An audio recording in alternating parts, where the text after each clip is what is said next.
Hello friends, स्वागत है आपका एग्जाम न्यूज़ में। मैं प्रवीण कुमार आपका स्वागत करता हूं। तो दोस्तों, प्यार करना कोई गुनाह तो नहीं है, लेकिन इस प्यार में शबनम और सलीम एक ऐसा गुनाह कर बैठे जिसको अगर सुना जाए, देखा जाए तो पूरा जो देश और दुनिया है उसकी जो रूह तक कांप जाती है। तो आज हम बात करेंगे शबनम और सलीम का जो प्यार था या फिर खूनी खेल जो उन्होंने अपने प्यार में खेला उसके बारे में। तो हमें पता है, जब भी नाम सलीम का आता है तो सलीम का नाम मोहब्बत की दुनिया से जुड़ा ही रहता है, चाहे वो सलीम की अनारकली रही हो या फिर सलीम की शबनम। तो हम बात करें शबनम और सलीम की, तो अगर शबनम और सलीम की बात की जाए तो यह बात है सन 2008 की। तो सन 2008 और 14 और 15 अप्रैल की रात को तो होता क्या है, जो शबनम और सलीम थे तो यह क्या था, गांव अमरोहा का एक गांव है बावनी खेड़ा, उस गांव की घटना है जिसमें हुआ क्या था कि जो शबनम जो थी, इसका जो परिवार था, जो शबनम का परिवार था, यह एक शिक्षित परिवार था। शबनम का परिवार एक शिक्षित परिवार था जिसमें एकमात्र लड़की थी शबनम। तो शबनम अपने परिवार में एकमात्र लड़की थी और इसके दो भाई भी थे, और इसका एक परिवार पढ़ा लिखा था। जो शबनम के पिताजी थे वह एक टीचर थे और वह चाहते थे कि मेरी बेटी भी पढ़कर क्या बने, एक टीचर बने। तो इन्होंने क्या किया था, अपनी बेटी को एमए भी कराया था, डबल एमए इवन दैट कहें तो इंग्लिश से इन्होंने डबल एमए भी कराया था शबनम को। और शबनम क्या हो गई थी, एक शिक्षा मित्र के तौर पर इसका सिलेक्शन भी हो गया था। तो शबनम का सिलेक्शन जो शिक्षा मित्र के तौर पर सिलेक्शन भी हो गया था और ये अप्रॉक्स वही 25 वर्ष की रही होगी। तो इसी समय पर क्या होता है, जो सलीम था उसी गांव का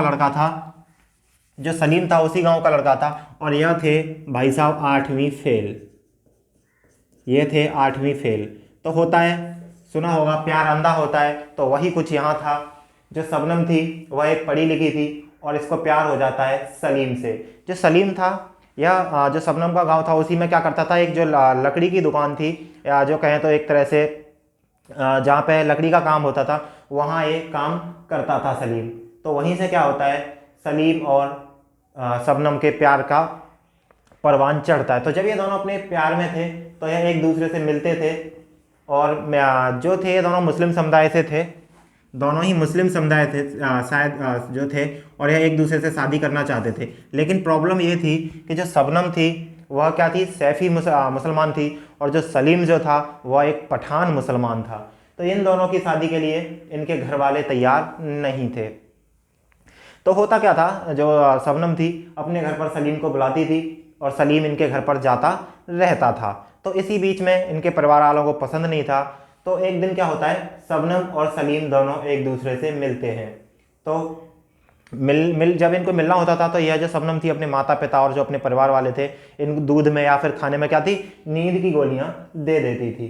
तो इसी 14 या 15 अप्रैल की रात की, जो 14 और 15 अप्रैल 2008 के रात की बात थी, तो शबनम ने सलीम को अपने घर पर बुलाया। तो शबनम और सलीम बुलाते हैं, तो जो सलीम होता है यह कुल्हाड़ी लेकर जाता है और शबनम को दे देता है। तो यह क्या करती है, शबनम और सलीम दोनों मिलकर अपने ही परिवार के 7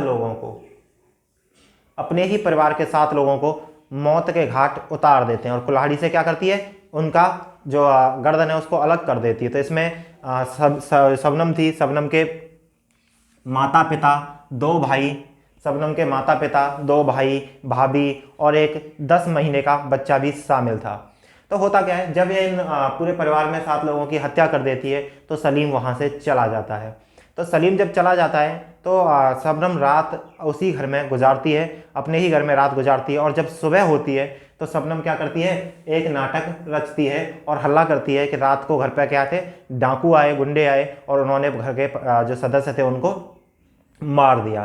तो यह सुनकर जब क्या गांव इकट्ठा होता है तो पूरा गांव जब इस घटना को देखता है तो पूरे गांव या फिर कहें तो पूरे देश भर में यह घटना इस तरह से फैल गई। तो उस समय पर तत्कालीन मुख्यमंत्री जो थी उत्तर प्रदेश की, वह थी मायावती। तो मायावती भी का जो दौरा था वह करने गांव में पहुंची।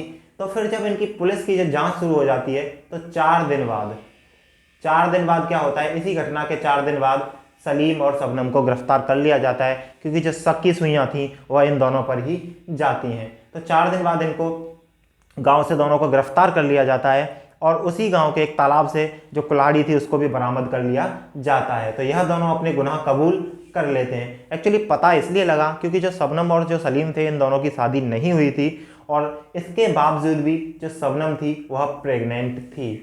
तो जब जांच में पाया गया कि शबनम प्रेग्नेंट है तो इससे पूरा शक था इन दोनों पर गया और इसके बाद 4 दिन बाद पुलिस द्वारा इन दोनों को हिरासत में ले लिया गया।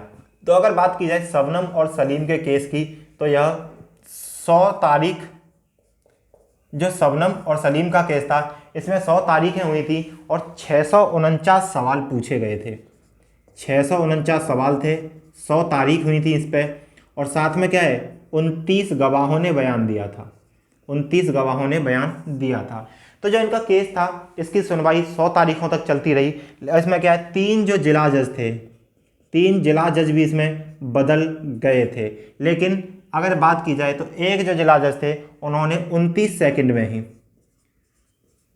जो केस था उसको स्टडी करते हुए मात्र 29 सेकंड में दोनों को फांसी की सज़ा सुना दी, दोनों को फांसी की सज़ा सुना दी थी। इसके बाद क्या होता है आपको पता ही है, जो भारत का संविधान है उसके अकॉर्डिंग क्या होता है। अगर हम इसमें थोड़ा बात की जाए तो इन्होंने जिला न्यायालय ने जब इनको फांसी की सज़ा सुना दी तो इसके बाद इन्होंने क्या किया, हाई कोर्ट में अपील की। हाई कोर्ट ने भी फैसले को बरकरार रखा। देन ये सुप्रीम कोर्ट में गए दोनों और सुप्रीम कोर्ट ने भी फैसले को बरकरार रखा। बाद में होता क्या है, यह राष्ट्रपति के पास जाती हैं और राष्ट्रपति से क्षमा याचिका दायर करती हैं। तो जो शबनम थी वह प्रेग्नेंट थी और जब यह जेल में थी उसी समय पर क्या होता है इनको एक बेटे का जन्म देती हैं जिसका नाम ताज है। वो आज अगर देखा जाए तो 12 वर्ष का है। वह बुलंदशहर के एक दंपति ने गोद ले रखा है। तो वह भी जो है बेटा भी राष्ट्रपति जी से क्षमा की गुहार कर रहा है कि मेरी माँ को क्षमा कर दिया जाए। लेकिन राष्ट्रपति ने भी इसको नेग्लेक्ट कर दिया है और जो क्षमा याचिका थी उसको समाप्त कर दिया है। तो अब मात्र क्या है, जो शबनम है और जो सलीम है इन दोनों को फांसी की सज़ा सुनाई जानी है और बस इसमें क्या है, बस एक डेथ वारंट निकलना बाकी रह गया है। तो अगर बात की जाए तो मथुरा की जेल ही एकमात्र ऐसी जेल है, मथुरा जेल एकमात्र ऐसी जेल है जहाँ पे क्या है महिलाओं को कैदी, जो महिला कैदी हैं उनको फांसी की सज़ा सुनाने का जो प्रावधान है वो सारी चीज़ें हैं जिनको फांसी दी जा सकती है। तो मथुरा की जेल में ही ऐसा प्रावधान है। तो जो शबनम है उसको मथुरा की जेल में फांसी होनी है। तो अगर यहाँ पे फांसी की बात की जाए तो इसके लिए जो रस्सी है वह बक्सर की जेल से लाई जाती है, बक्सर से लाई जाती है। जो फांसी की रस्सी होती है वह कैदियों द्वारा ही बनाई जाती है और यह बक्सर की जेल में बनती है, बक्सर बिहार की जेल में बनती है। तो वहाँ से वो रस्सी भी लाई जा चुकी है। और साथ में जो पवन जल्लाद है, जो आपने सुना होगा निर्भया जो कांड हुआ था दिल्ली का, निर्भया कांड में जो फांसी की सज़ा सुनाई थी पवन जल्लाद ने, उसी को यहाँ डिटेल किया गया है किसको, शबनम को फांसी देने के लिए। वह भी मथुरा की जेल में पहुंच चुका है। तो बस एक डेथ वारंट की जो डेथ वारंट है उसका इंतजार है। जैसे ही डेथ वारंट मिलता है जेलर जो है मथुरा का फांसी का टाइम जो है डिसाइड कर देगा और इसको फांसी की सज़ा सुना दी जाएगी। अगर हम बात करें तो जो फांसी की सज़ा में पवन जल्लाद है उसको डिटेल किया गया है। तो जो शबनम थी इसके ऊपर इसको मतलब लेटेस्ट में ही जितनी भी जल्दी होगा, जैसे ही डेथ वारंट मिलता है इसको फांसी की सज़ा सुना दी जाएगी। अगर हम इसमें बात की जाए थोड़ा, अगर हम इसको देखें पॉलिटी के लिहाज से,